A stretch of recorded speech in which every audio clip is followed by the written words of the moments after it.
Hi, Kelly. Why don't you introduce yourself and tell us about your story with cancer and how you found out and what it's been like ever since.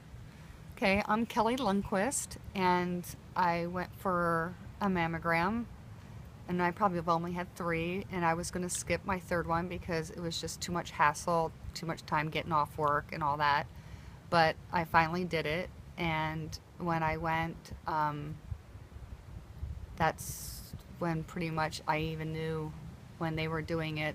I just felt the vibes and everything, what was going on, and they told me that I had breast cancer. I didn't know how severe or not it was going to be, but so we took it really quick from there. They were right on it. They helped me out a lot. There was nurses and they were awesome with me. Okay, stop. What was the first procedure that you had to have done? I had to have a double mastectomy. And before that, though, they were doing testing and said they wanted to do a genealogist test, and I didn't even know what that was. I had no clue, but I have a twin sister and was very concerned with her because we're identical twins, 3 minutes apart, and I was scared for her life also. So I said, yes, I'll take the test, and in like a week or two, actually it was a little bit more than that because it was nerve-wracking waiting for probably 4.5 weeks. Um, to find out whether we had BRCA1 or BRCA2, in which we do have BRCA1.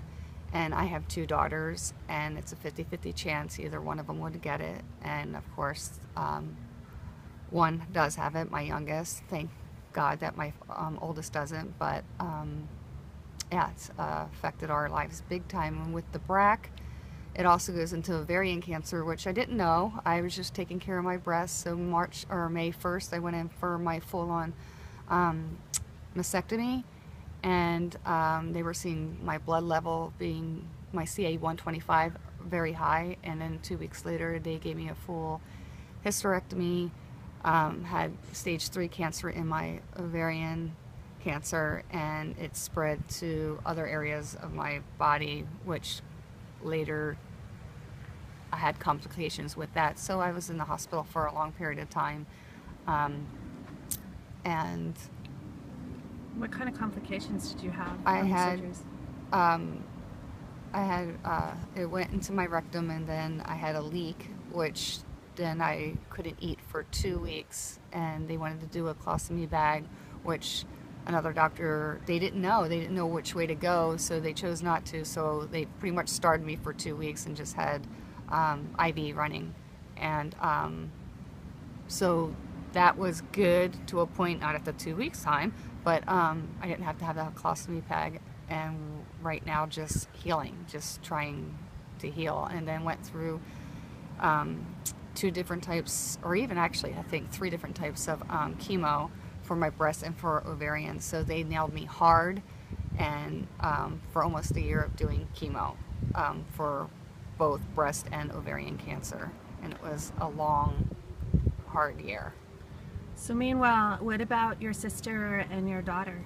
My sister, she went in because I was scared to death for her, and she went in right away to get a because it was in my ovaries more so worse than my breast. My breast was a stage 1 for breast cancer, but ovaries that's what was actually taking over with the BRCA. But my sister went and got a full hysterectomy. That went okay, but when she went to go get a mastectomy, a little after that, that didn't go well. And Why didn't it go well?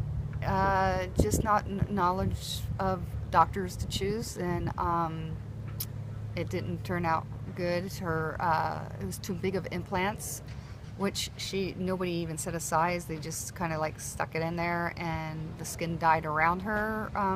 Her skin was dying, and then they had to cut away of whatever skin she had away, which then it was in class inward. And then we found an amazing doctor that could help her because it was brutal, it was ugly, it was sad. And we found an amazing doctor that did the trans flap, which was scary, 11-hour surgery. Afraid of everything going wrong again, but doing better. Scars are severe, but not as bad as what it looked like before. And she's doing good and she's doing better, but she has a lot of scarring. Awesome.